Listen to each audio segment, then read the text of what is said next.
नमस्कार। सनातन विचार श्रृंखला में आपका स्वागत है। आज हम भय यानी डर को जो सनातन शास्त्र हैं उसके आधार पर समझने का प्रयास करेंगे। आमतौर पर ऐसा समझा जाता है कि डर लगता है, जब भय लगता है तो आदमी के हाथ पांव कमज़ोर पड़ जाते हैं, उसमें शक्ति की कमी हो जाती है।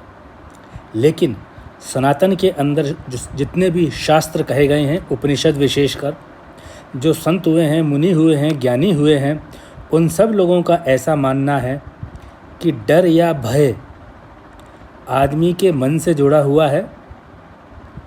जब डर या भय लगता है तो जो लोग कमज़ोर मन के होते हैं उनका मन और कमज़ोर हो जाता है। मान लीजिए कि मन को एक लकवा मार जाता है।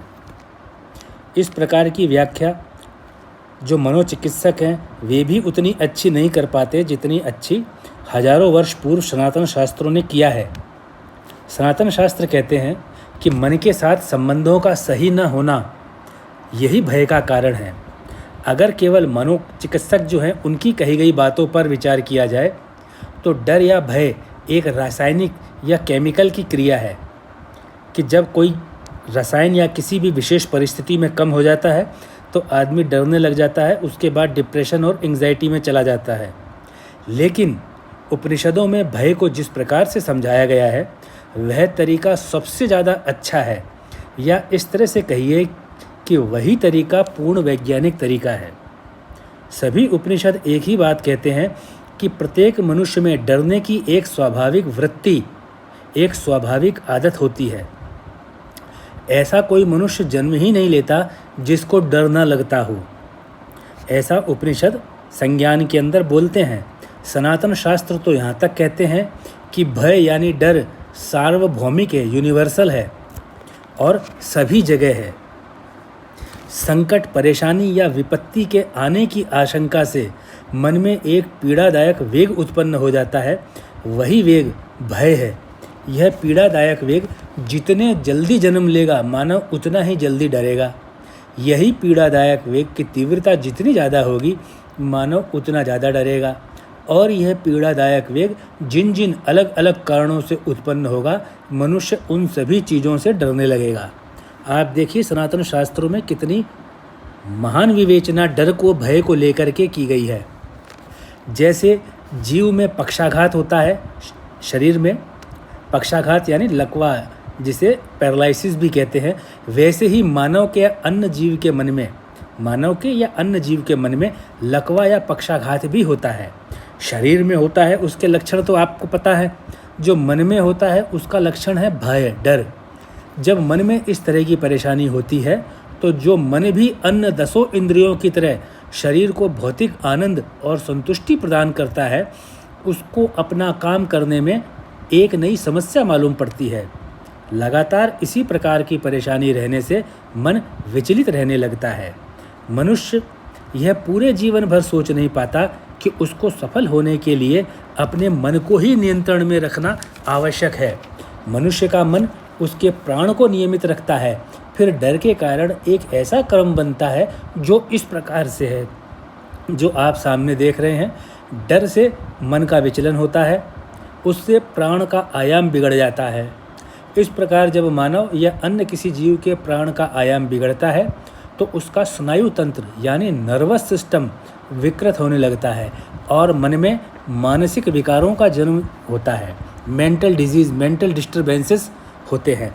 ये चल रहा है उपनिषद के आधार पर डर या भय जो सनातन शास्त्र है। इसके बाद आइए हम जानते हैं कि एक पीड़ादायक वेग का जन्म होता ही क्यों है। जो सभी सनातन शास्त्र समझाते हैं कि मनुष्य में एक राग अर्थात आसक्ति की प्रवृत्ति है और यह इस संसार का नियम है कि आसक्ति और भय हमेशा एक साथ रहते हैं। इनमें से कोई एक बढ़ेगा तो दूसरा अपने आप ही बढ़ेगा। मनुष्य ही उसके परिवार में, परिवार के लोगों में, उसके व्यापार में, मासिक कमाई में, अपनी भूमि भवन जायदाद में, अपने वाहन आभूषण में जो आसक्ति रखता है उन्हें खोने की आशंका ही भय को जन्म देती है। मनुष्य अपने विचारों में इन भौतिक रिश्तों के या अन्य कही गई वस्तुओं के नाश होने की सोचता है और भय को अपने पास बुलाता है। किसी को तो नाम और सामाजिक प्रतिष्ठा की आसक्ति भी भय उत्पन्न करती है। इसलिए कहा है कि जहाँ जहाँ आसक्ति होगी वहाँ वहाँ भय होगा। कुछ लोगों को अंधेरे कमरे में अकेला सोने में डर लगता है, कोई अकेले कहीं जाने से भी डरते हैं, कोई सपनों में भी डरते हैं। उसका कारण यही एकमात्र है कि उनके मन का विचलन इतना ज़्यादा है कि वह शांत होना ही भूल चुका है। कौन? मन शांत रहना ही भूल चुका है।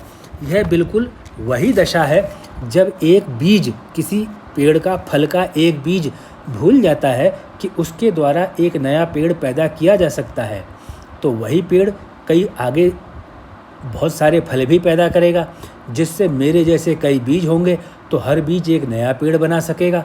तो यानी एक बीज यह भूल गया कि वह एक पेड़ को पैदा कर सकता है, और उस एक पेड़ से कई फल पैदा होंगे और हर फल एक कम से कम एक बीज देगा और हर बीज से एक नया पेड़ बनेगा। जब बीज अपनी शक्ति भूल जाता है तो उसे डॉर्मेंसी या डॉर्मेंट सीड बोलते हैं। तो उस डॉर्मेंसी को तोड़ने के लिए एक विशेष क्रिया करनी होती है जो कृषि वैज्ञानिक करते हैं, और बीज फिर से एक नए पेड़ को जन्म देने की क्षमता फिर से प्राप्त कर लेता है। उसी प्रकार से एक क्रिया या अभ्यास मनुष्य के लिए भी आवश्यक हो जाती है, और वही एक क्रिया होती है जिसके करने से मनुष्य अपने डर या भय से मुक्ति प्राप्त कर सकता है। भय को दूर करने की क्रिया जहाँ भय का जन्म हुआ है वहीं से होती है, तभी आवश्यक और उचित परिणाम आएंगे। उपनिषद आग्रह करते हैं कि वे क्या आग्रह करते हैं कि एक छोटी सी तुलना से हम समझ सकते हैं।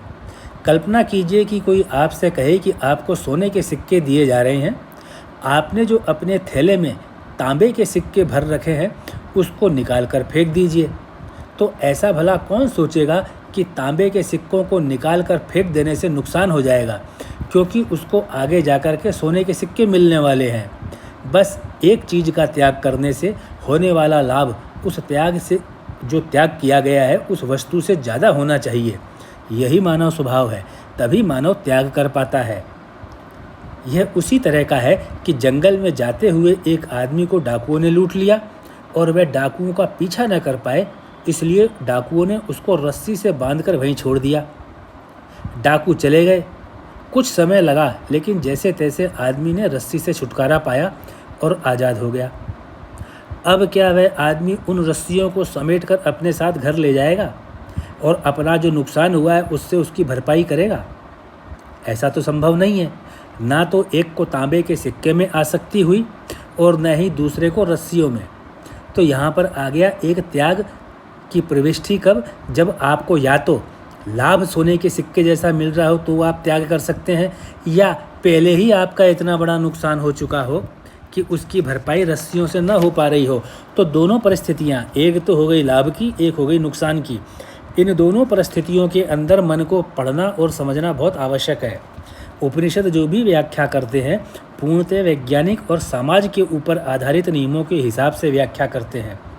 यही आसक्ति है जो एक लाभ के कारण है और एक नुकसान के कारण है। इसको समझकर मानव अपने डर को या भय को अपने से दूर कर सकता है।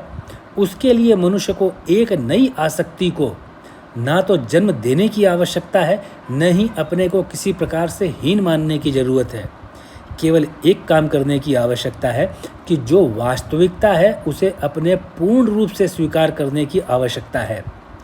सभी को ऐसा मानना चाहिए कि मैं एक अमर जीव हूँ, मैं शाश्वत, कभी न जन्म लेने वाला और कभी न नष्ट होने वाला पदार्थ हूँ।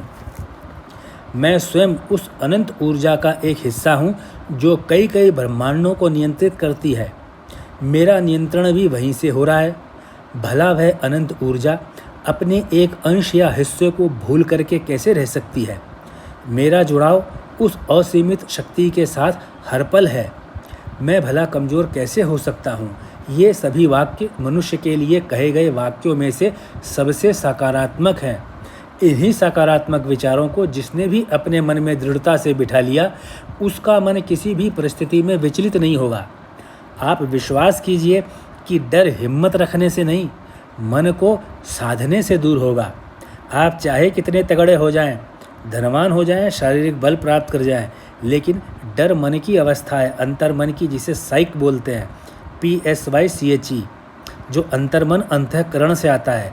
यह शारीरिक शक्ति धन से या पद या प्रतिष्ठा से नहीं आएगा, यह मन के अंदर विचारों की पुष्टि से आएगा। मनुष्य को हमेशा ध्यान रखना चाहिए कि उसकी आसक्ति अपने स्वयं के वास्तविक रूप में ही हो, और आसक्ति का स्तर यानी आसक्ति का लेवल परम आसक्ति की तरह हो।